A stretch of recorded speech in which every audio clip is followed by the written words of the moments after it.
Here's another MFL resource video for any teachers and students out there that I hope will be helpful. This one is to do with speaking. In my school, my classroom, we do a speaking +1, it's called. Typically we'll have a French or Spanish or German speaking assistant, language assistant that my pupils will go off in 1s, 2s, 3s to practice I suppose target language speaking with a native speaker. It's quite good in theory. I mean, it works for us. It certainly ticks the box of the speaking assessment, but I wanted to just walk through what it is, my thoughts for improvement. I've just had a speaking class with my students, and there were some recurring points of feedback that I think are worth thinking about, worth reflecting on, and trying to work into as much of the weekly work that we do with our pupils as possible. So the first one is, the first little task that they've got is Quizlet. I do really rate Quizlet. I hope to maybe do a video in the future on Quizlet and how to best maximize it. But it's a great resource for them to prime their brain, prep the vocab, and just bring it back to the front of their mind so that it's there and it's ready for them. Ideally, they then do a test.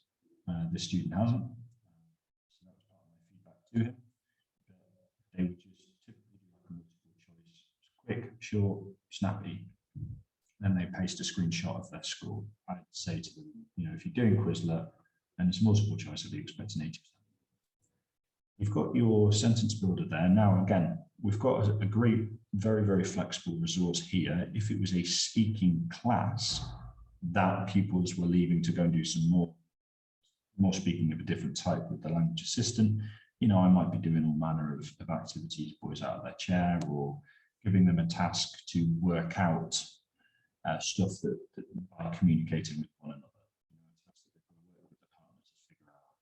Maybe they're listening to things and they're repeating back to one another, like an interpreter sort of game where I've recorded a bunch of French using the sentence builder of varying qualities. That's another video, little speaking games, combining technology and speaking in the language classroom to kind of add some enjoyment, but also some genuine challenge. On that, and I will do another video on this as well, the difficulty of speaking on the telephone in a foreign language. So my wife comes from Germany, and I love her very much. One of the things she struggled with in our first year of marriage was she absolutely refused point blank to speak on the phone. If the doctor's clinic called, she gave the phone to me. If the bank, if someone she didn't know called on the phone, she gave the phone to me. And gradually she built up her confidence, but it just made me notice as a language teacher, wow, that's actually a really, really difficult challenge because it's pure listening. And I don't know whether you've got any hyper-motivated students who love listening to podcasts in foreign languages, but a podcast is very different to a TV series. There's no visual aid. And that's why I recommend both to my students. I can't say many of them do it, I can't force them to do it, but when parents and students ask me, oh, how can little Timmy improve his French? I have a script and I say it to every single parent, and that ticks the box. I've given them the advice, take the horse to water sort of thing. But could we get telephones, little Nokia bricks or old landlines or something into the classroom and get people talking to one another from different classrooms and trying to communicate over the phone? Or could we just have recordings with kind of like in the background to sort of try and recreate a very bad phone connection? That would be a great and legitimate challenge, and it would be one that's definitely preparing them for unexpected and often not very enjoyable conversations on the phone. If you're having to arrange doctor's appointment, it's just got to be done. There's nobody on the other end of the telephone typically. Maybe this is good feedback for the NHS, but the receptionist on the other line isn't trying to give you the widest variety of vocabulary. She's not trying to give you the best time of your life that afternoon. She's just doing a job, and you're trying to get just some thoughts on speaking. On that, by the way, I'm really enjoying Steve Smith's book on listening. So the name escapes me in a minute, but it's purple and it's called Breaking the Language Barrier, or the Listening Sound Barrier. Really good. He's also got another one called Becoming an Outstanding MFL Teacher, and that is just, it's not just bread and butter. There's some actually fairly, not so much advanced, but just good ideas in it. But it's just so direct, pleasantly direct, just really distilled, hard won and you know, tested advice that he gives that I've already started applying. I hope to do another video on turning kind of like a history lesson with a sixth form class in the target language into also a language learning activity, and that was something that Steve's advice, kind of helpfully directed by one of my line managers, is you know, borne some fruit already that I hope to show you soon. Back to the speaking. We've got some questions here. You might recognise this from some other of my videos, like the lie detector and whatnot. Very, very similar, if not the same, sentence builder. We've got some questions here and the translations. At this point, I don't think it benefits the students to not have the translations, even my lower ability pupils, because they don't put in as much time and energy. They, quite honestly, they just give an answer to a question that they think it is, and they wouldn't care to check. So, yeah, trying to head off any unnecessary problems there. In terms of where I'd hope to build them up, I've got like a ladder, so to speak, of where I hope to build them up. Eventually, there'd just be a recording. I mean, eventually, this is, you know, in the weeks before the oral exam, hopefully we build them up, as I'm going to explain. There'd just be a recording. There wouldn't be any written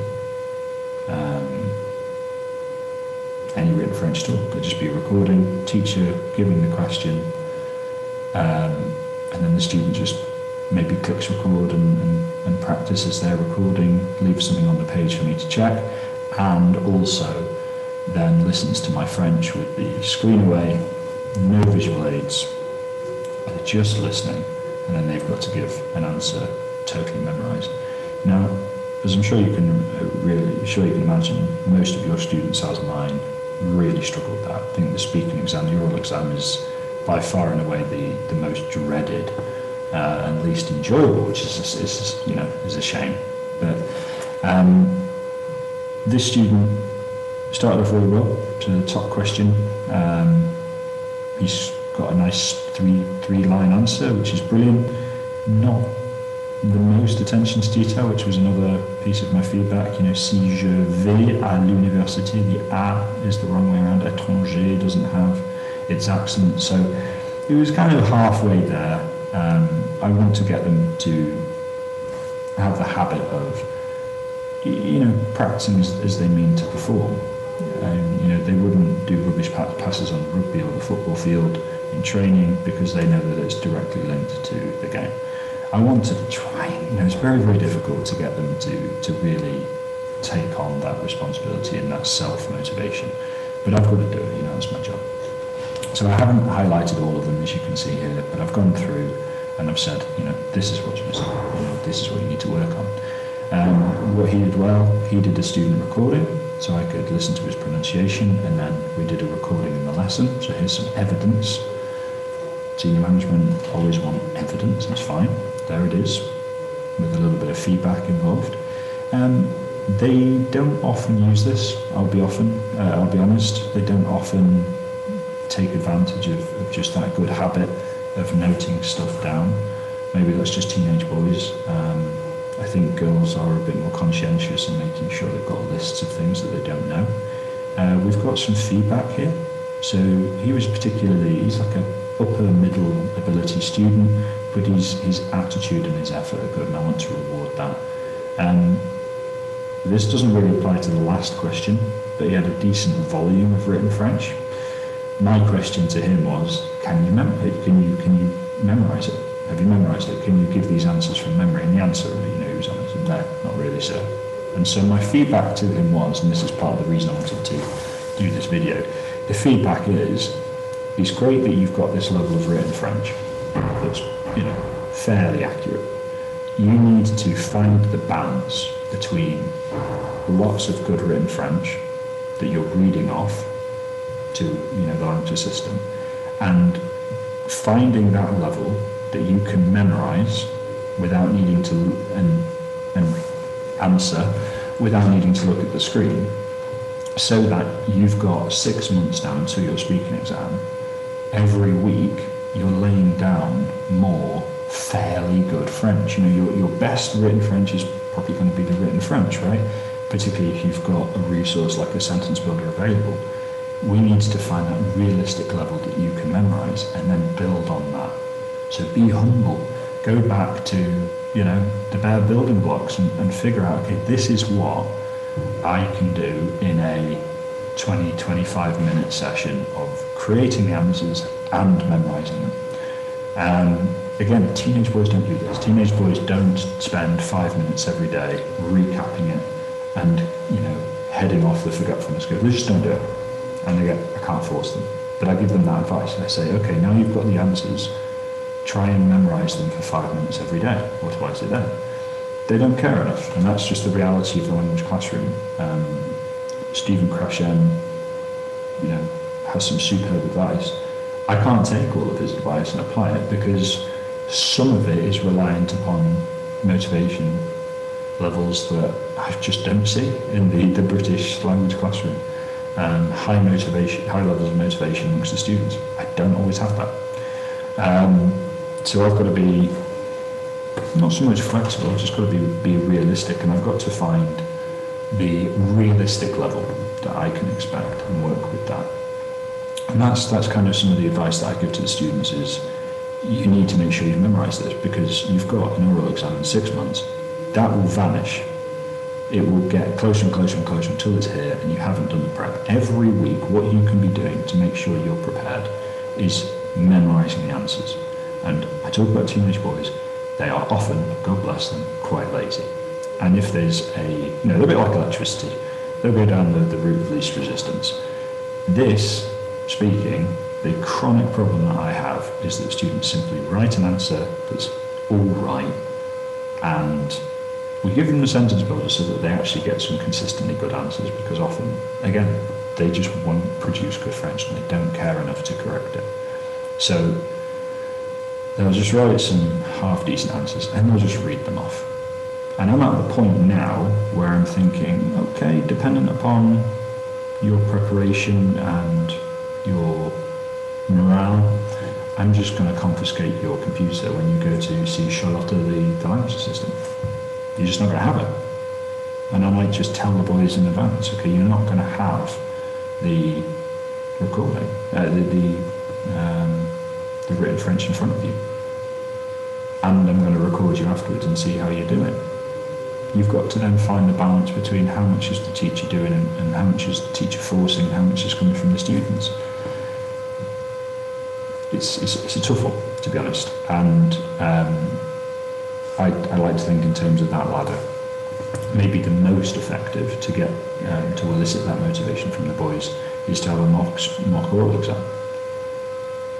And then they know it's not personal and you're not having a go at them. They don't take it as, Sir's being mean. He's just exposing us to the real challenge ahead. And maybe even if you've got a malleable group of kids that will work with you, maybe it's worth taking a few of them and having like a little memory seminar and working through, okay guys, this is how you need to be memorizing. It's not easy. It takes time, but it's worth it, because if you embed it in your memory, it will stay there. Whereas if we just have surface level skating on the top of our brains, you won't remember any of it. And those two are probably the strategies that I'm going to be working on with my students. It is tough, but I think the speaking and the listening, they are two areas of the classroom that we can really, we have to, because with the speaking exams, we have to put in some special investment. But what we've found is just a weekly weekly activity really ticks the box, and you get that benefit of consistent habit. So I hope that's helpful. Sorry if I waffled a little bit. These videos, short and snappy, as if maybe a little bit more succinct as I practice and as I keep producing content. So I hope it's helpful. I really would love to hear your thoughts. I'd love to hear your experiences. I'd love to hear about any ideas that you've got. Let's make this a space of good teaching practice. And I hope you have a wonderful Tuesday. All right, bye-bye.